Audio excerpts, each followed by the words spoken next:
Bonjour et bienvenue dans le podcast Écoute-toi, le podcast qui parle de psychologie et de développement personnel. Je suis Aurélie, psychologue et praticienne en hypnose. J'accompagne les femmes en démarche minceur à lever les blocages psychologiques et à reprendre confiance en elles. Bonjour à tous et bienvenue dans l'épisode numéro 20 du podcast Écoute-toi. Je suis ravie de vous retrouver aujourd'hui pour le dernier épisode de l'année 2020 pour vous parler des 3 erreurs dans la perte de poids. Alors on va commencer, des 3 ennemis, des 3 ennemis plutôt dans la perte de poids. On va commencer tout de suite avec les 3. Je vais vous les donner comme ça et puis on va les développer après. Donc pour moi, les 3 ennemis de la perte de poids, ça va être d'abord le stress, le sommeil et les émotions. On va y venir en détail, mais avant de poursuivre, si jamais vous appréciez le podcast, n'hésitez pas à mettre une note 5 étoiles et à le partager autour de vous. Ça permettra au podcast de se faire découvrir, donc ce serait un petit coup de pouce pour moi. Donc je vous remercie par avance si vous prenez le temps de le faire.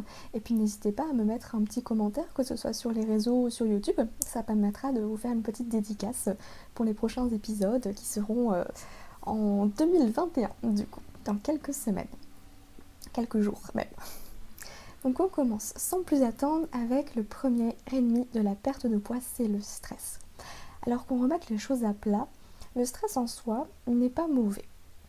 C'est quelque chose qui fait partie de notre quotidien depuis toujours, mais vous l'avez certainement déjà entendu et vous l'employez déjà peut-être, il y a du bon et du mauvais stress.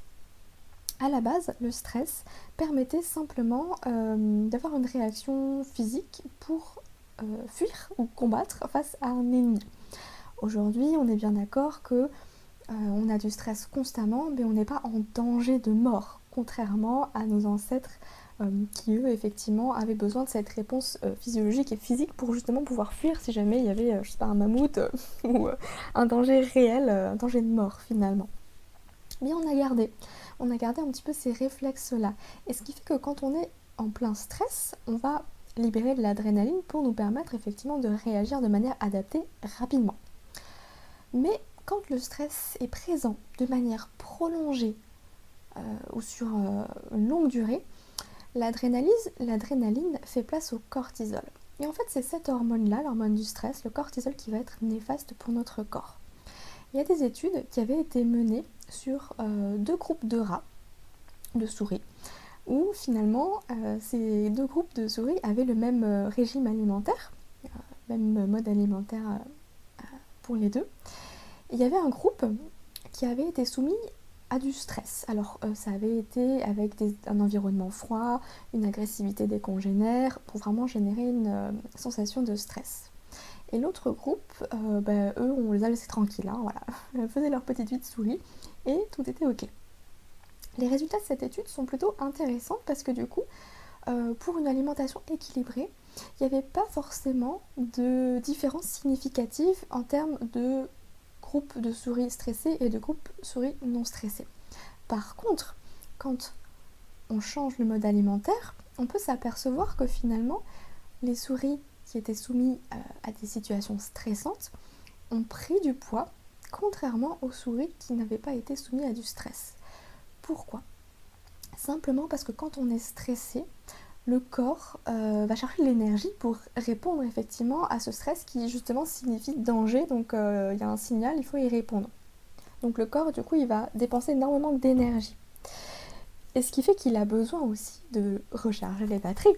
Et vous me voyez venir, c'est que du coup à ce moment-là, on va avoir envie de choses plus sucrées, plus riches, pour avoir des sucres rapides, quelque chose vraiment qui tienne au corps tout de suite. Donc, quand on a du stress, on va être tenté de se diriger vers des aliments plus riches, plus sucrés. Mais au-delà de ça, en mangeant effectivement des aliments plus riches, plus sucrés, et en étant stressé, le corps en fait va stocker davantage. Alors que si on mangeait des aliments plus riches, plus sucrés, sans forcément être stressé, le corps ne va pas stocker plus que ce qu'il a ingéré finalement. Donc là, il y a vraiment une corrélation entre le stress et le poids.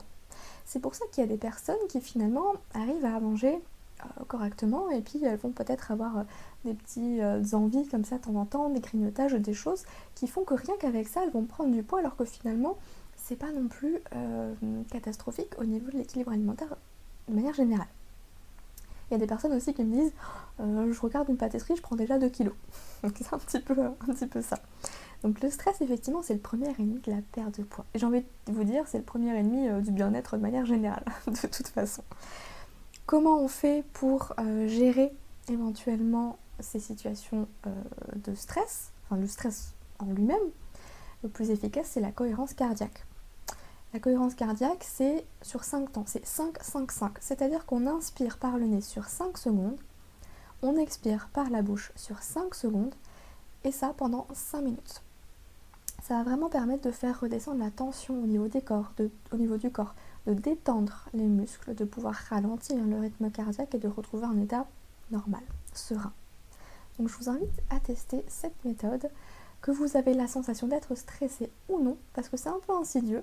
On est tellement stressé, habitué au stress, que finalement on se rend même plus compte quand on est vraiment stressé. Donc c'est aussi un piège. Donc ça, c'était pour l'ennemi numéro 1. Alors il n'y a pas d'ordre, c'est pas forcément, je vais pas parler du stress en premier parce que c'est le plus dangereux, entre guillemets, le plus grand ennemi de la perte de poids, hein, pas du tout. J'ai pris au hasard. On passe au deuxième ennemi de la perte de poids, c'est le sommeil. Et je vais encore vous parler d'une étude pour vous montrer un petit peu la corrélation entre le poids et le sommeil et vous montrer à quel point c'est important de pouvoir prendre soin de soi, de son hygiène de vie, de pouvoir bien dormir.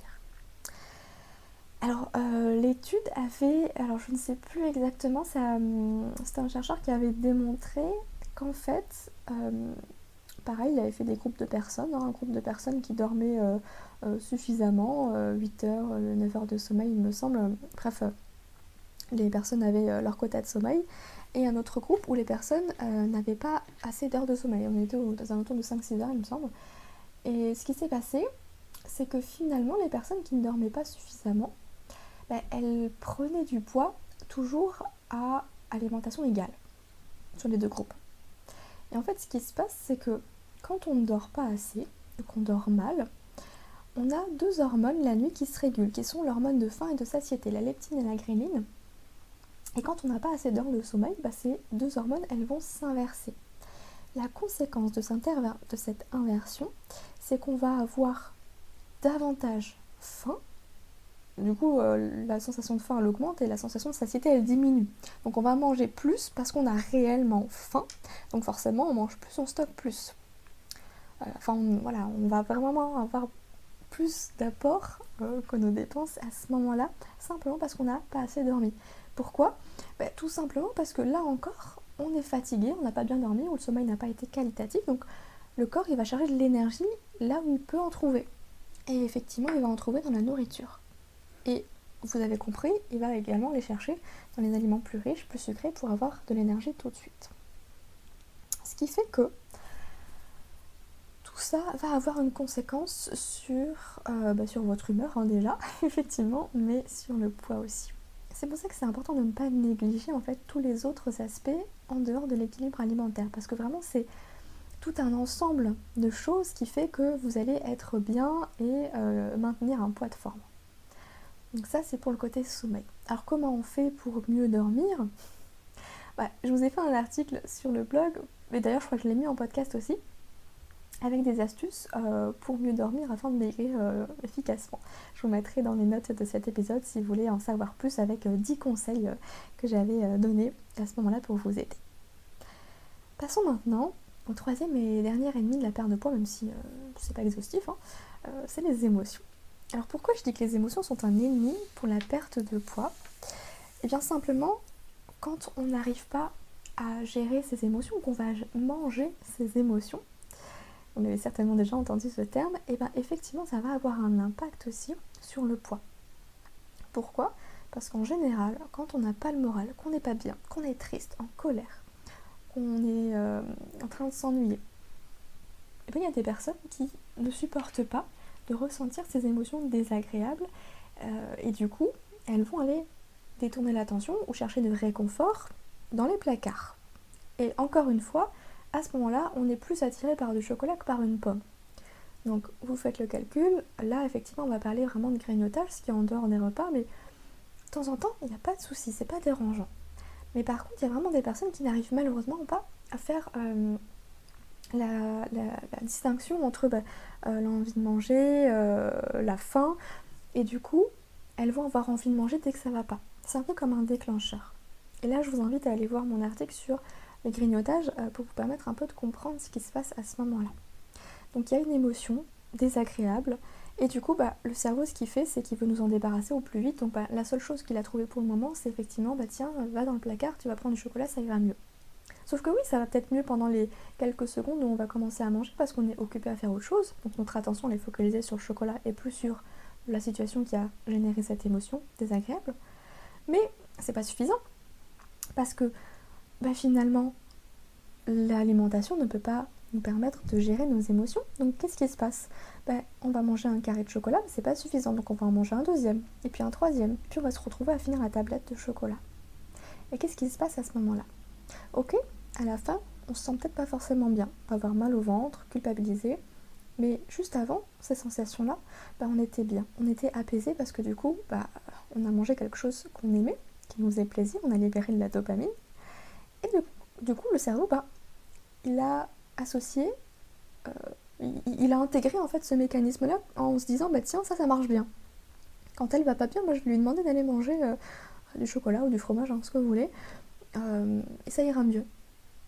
Et c'est comme ça en fait que l'habitude elle s'installe et que c'est un petit peu insidieux parce que finalement on n'a même plus besoin de réfléchir, de se poser, ça vient tout seul. Des fois on a une envie comme ça mais on n'arrive pas forcément à repérer l'émotion qui était derrière parce que le cerveau il a fait le travail à notre place. Avant même que nous on s'en rende compte, il y a tout le mécanisme là qui se met en place. Donc l'idée c'est de pouvoir déjà repérer les émotions qui sont difficiles à gérer pour vous. De repérer les émotions qui vous poussent à grignoter de temps en temps ou qui vous poussent simplement à avoir ces envies comme ça, irrépressibles, de manger quelque chose de sucré, même de salé, qui vous apporte un peu le côté réconfort. Parce que la première fonction de la nourriture, c'est de pouvoir nourrir votre corps, de lui apporter les éléments nécessaires à son bon fonctionnement. Le but de la nourriture, c'est pas de manger pour calmer une émotion désagréable, pour combler une sensation de vide, ou que sais-je. Et c'est là que c'est un petit peu plus compliqué parce qu'effectivement c'est propre à chacun et c'est pas toujours évident de faire ce travail tout seul, de repérer ce qui se passe, ce qui se joue. Et moi ce que je vous propose là, c'est de tenir un petit journal de bord. De pouvoir noter à chaque fois qu'il y a une envie qui se présente en dehors des repas, de noter le jour, l'heure, comment vous vous sentez, les sensations qu'il y a, est-ce que vous allez manger et en quelle quantité. Mais vraiment de faire ça sans aucun jugement. Juste pour vous permettre de vous rendre compte de ce qui se passe. Parce que c'est en posant les choses qu'on arrive vraiment après à se dire ah ouais effectivement c'est beaucoup plus souvent que ce que je l'aurais pensé ou en fait il y a beaucoup plus de stress là finalement que de la colère alors que je pensais que c'était la colère qui me poussait à grignoter. Vous voyez ? Donc n'hésitez pas à faire un peu ce travail d'introspection vraiment sur 2, 3 semaines, 1 mois pour comprendre juste ce qui se passe. Et le but c'est pas de se juger ou de se culpabiliser mais juste de se dire tiens, là c'est un bon exercice pour apprendre à connaître mon fonctionnement et le changer si j'en ai envie. Parce qu'il n'y a pas d'obligation non plus. Du coup, c'est les 3 ennemis, je dirais, de la perte de poids parce qu'effectivement on tombe vite dans le côté on sait très bien ce qu'il faut manger, on arrive peut-être à avoir une alimentation équilibrée, il n'y a pas de souci, mais mine de rien, il y a d'autres aspects qui ne sont pas pris en compte et du coup qui vont avoir une incidence directe sur le poids. Et ça on n'y pense pas souvent parce que quand on veut mincir, on se dit ok je vais faire du sport et manger sainement. Alors c'est la base, effectivement, c'est essentiel, mais il n'y a pas que ça. Il faut savoir gérer son stress, il faut savoir avoir un bon sommeil et puis pouvoir gérer ses émotions, ne pas les fuir finalement, parce que l'alimentation c'est un petit peu un moyen de fuir ses émotions aussi, quand on est un petit peu comme ça mangeur émotionnel, on va dire. Donc tout ça, si c'est pas pris en compte, on a beau faire tous les efforts du monde, ça va pas fonctionner. Et là je vous renvoie à mon épisode de podcast où j'ai parlé de l'échec des régimes, pourquoi les régimes ne marchent pas. C'est parce que les régimes ne vont s'atteler qu'à un pan des 3 piliers de la perte de poids, c'est-à-dire le comportement. Les régimes vont s'atteler simplement à vous modifier votre comportement pour que vous puissiez bien manger, pour que vous puissiez faire du sport. Alors c'est super, comme dit, c'est la base. Mais là, il manque des éléments essentiels. il manque le travail sur vos pensées et le travail sur vos émotions. Parce que c'est vraiment ça qui va permettre de comprendre votre fonctionnement et de vous dire, en fait, c'est pas le comportement mon problème. C'est ce qui se passe avant, c'est les pensées qui amènent une émotion, qui amènent un comportement. Et c'est hyper important de le comprendre pour sortir de ce cercle vicieux de régime sur régime. Et puis après, la conséquence, c'est le fameux effet yo-yo où on prend 2 fois plus de kilos qu'on en a perdu. Donc voilà un petit peu pour les 3 ennemis de la perte de poids.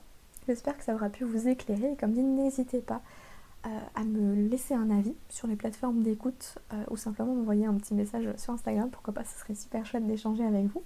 Et encore une fois, je vous rappelle que j'ai créé une mini masterclass sur les 3 erreurs qui vous empêchent de m'écrire cette fois-ci. Ça vous permettra peut-être d'avoir des pistes supplémentaires.